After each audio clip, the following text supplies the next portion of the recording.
Hello everyone, this is अभिषेक महाले. मित्रांनो, आपल्याला एक चांगली बातमी मिळालेली आहे, ती म्हणजे एमपीएससी ने एक नोटिफिकेशन आपल्यासाठी जाहीर केलेलं आहे आणि या नोटिफिकेशन मध्ये काही इम्पॉर्टंट गोष्टी आहेत, एक निगेटिव्ह पॉइंट देखील आहे, बट सगळ्या गोष्टी आपण सविस्तर डिस्कस करू. बघा, एक नोटिफिकेशन एमपीएससी ने दिलं आणि त्यामध्ये सांगितलं की यानंतर म्हणजे 2027 पासून प्रिलिम्सचे मल्टिपल सायकल्स रन होणार आहेत, मात्र मेन्सचं एक सिंगल सायकल असणार आहे. म्हणजेच एका वर्षामध्ये मल्टिपल प्रिलिम्स होणार, 2 वेळेस किंवा 3 वेळेस असा तुम्हाला प्रिलिम्स देण्याचा चान्स भेटणार. मात्र एका वर्षाचं म्हणजे एक सायकलसाठी फक्त एकच मेन्स एक्झाम, म्हणजे 2027 मध्ये डिसेंबर मध्ये किंवा नोव्हेंबर मध्ये जे काही आयोग ठरवेल त्यानुसार एकच मुख्य परीक्षा होणार. पण त्या मुख्य परीक्षेला क्वालिफाय होण्यासाठी आपल्याकडे 2 ते 3 चान्स असणार. तर याबद्दल आपण सविस्तर समजून घेऊ, पॉइंट बाय पॉइंट जाऊ की नेमकं काय एमपीएससी ला म्हणायचं आहे. बघा, शुद्धीपत्रक मी इथे लावलेलं नाही, शुद्धीपत्रक म्हणण्यापेक्षा प्रसिद्धीपत्रक मी लावलेलं नाही, कारण प्रसिद्धीपत्रक जे आहे ते तुम्ही ऑलरेडी वाचलेलं असेल. नसेल वाचलं तर नक्की वाचा, थोडी शासकीय भाषा आहे, मात्र हे तुम्हाला सुद्धा समजणं गरजेचं आहे. मी प्रसिद्धीपत्रक वाचून दाखवणार नाही, तर त्याचं जे काही इंटरप्रिटेशन आहे ते मी तुम्हाला सांगणार आहे. बघा, एमपीएससीच्या न्यू नोटिफिकेशन मध्ये नेमकं काय आहे, तर सगळ्यात पहिला मोस्ट इम्पॉर्टंट पॉइंट तो म्हणजे मल्टिपल प्रिलिम्स हे लोक आता घेणार आहेत. मल्टिपल प्रिलिम्स म्हणजे 2 किंवा 2 पेक्षा जास्त वेळेस प्रिलिम्स एक्झाम होणार आहे. दुसरं की फक्त एकच मेन्स एक्झाम होणार आहे, मेन्स परीक्षा फक्त एकच होणार आहे. तिसरं की जर प्रिलिम्सचा आपण विचार केला तर नंबर ऑफ कॅन्डिडेट्स हे जास्त असू शकतात, होऊ शकतात. जर तसं घडलं तर मग मल्टिपल शिफ्ट्स मध्ये सुद्धा परीक्षा घ्यावी लागू शकते आणि ही कम्प्युटर बेस्ड टेस्ट म्हणजे कम्प्युटरवरती ऑनलाईन मोड मध्ये ही परीक्षा तुमची कंडक्ट केली जाणार आहे.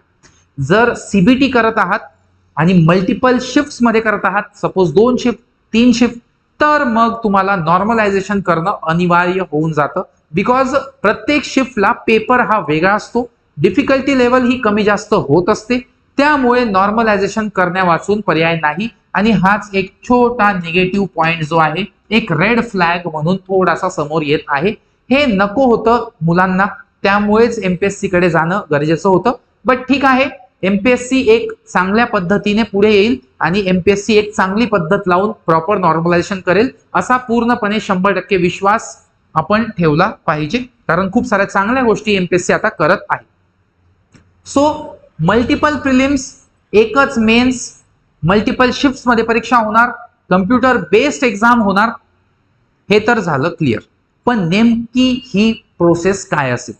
काही गोष्टी क्लॅरिफाय होत आहेत, काही गोष्टी या क्लॅरिफाय होत नाहीत. तर ज्या गोष्टी क्लॅरिफाय होत नाहीये त्याच्या पॉसिबिलिटीज आपण डिस्कस करू.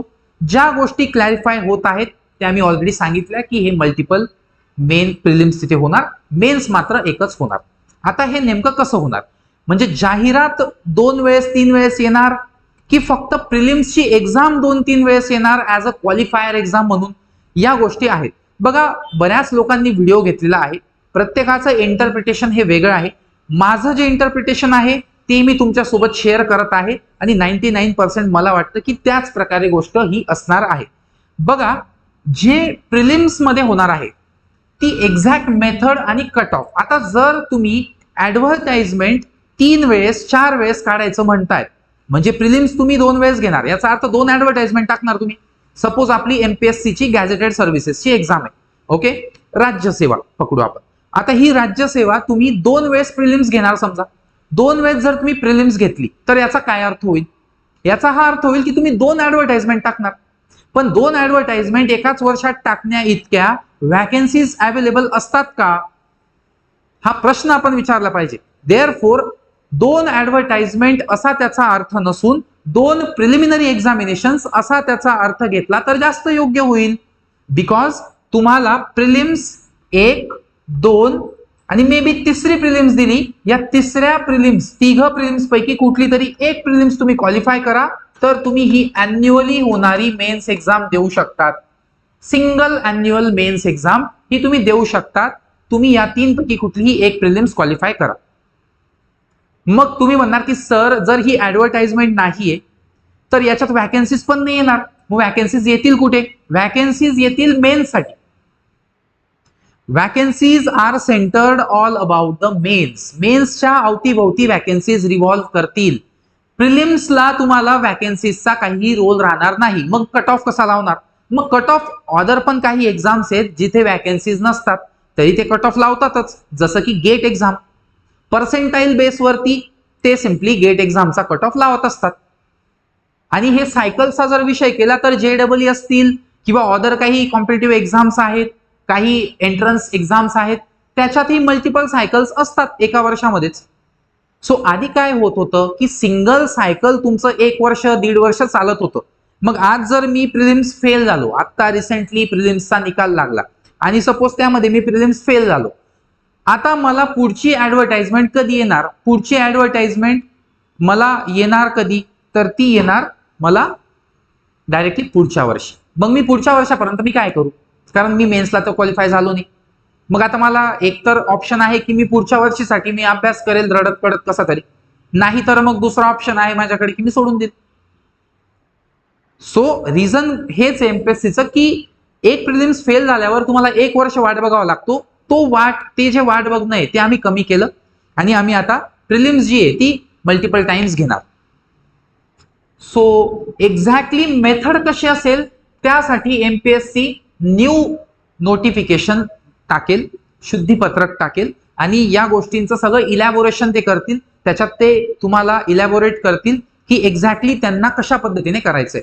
आता इथे होऊ शकतं की ते गेटच्या पद्धतीने पर्सेंटाईल बेसिसवरती किंवा सरळ सरळ क्वालिफिकेशन मार्क्स फिक्स करून देतील. 40 मार्क्स किंवा काहीतरी 45 मार्क्स हे ते फिक्स करून देतील आणि तितके मार्क्स क्वालिफाय केले की प्रिलिम्स क्वालिफाय झाली आणि तुम्ही मेन्स देऊ शकता. आणि मग मेन्सला त्यांना थोडीशी मेहनत जास्त लागेल, मेन्सला जास्त मुलं क्वालिफाय होतील आणि मेन्सचा चान्स जास्त मुलांना मिळेल, असंही होऊ शकतं. बट आता त्यांनी एक्झॅक्टली काय सांगितलेलं आहे जे 100% आपल्याला कळतंय ते आहे कम्प्युटर बेस्ड एक्झाम. दुसरं म्हणजे prelims multiple times, mains single times, advertisement या सगळ्या मेन्सच्या अवतीभोवती असणार. नॉर्मलायझेशन केलं जाऊ शकतं जर मल्टिपल शिफ्ट्स घेतल्या तर. बाकी एक्झॅक्टली पद्धत कशी असेल ही सेपरेट शुद्धीपत्रकाद्वारे तुम्हाला कळवली जाईल. सो होप तुम्हाला या गोष्टी अंडरस्टँड झाल्या असतील. जास्त वेळ न घेता मी हा व्हिडिओ आता इथे थांबवतो. अभ्यास व्यवस्थित करा. बऱ्याच लोकांनी व्हिडिओज घेतलेले आहेत. इंटरप्रिटेशन काय आहे ते महत्वाचं आहे. सो हे जे काही सगळ्या गोष्टी आहेत हे आपण व्यवस्थित समजून घेतलेल्या आहेत असं मी गृहीत धरतो आणि माझे 2 शब्द संपवतो.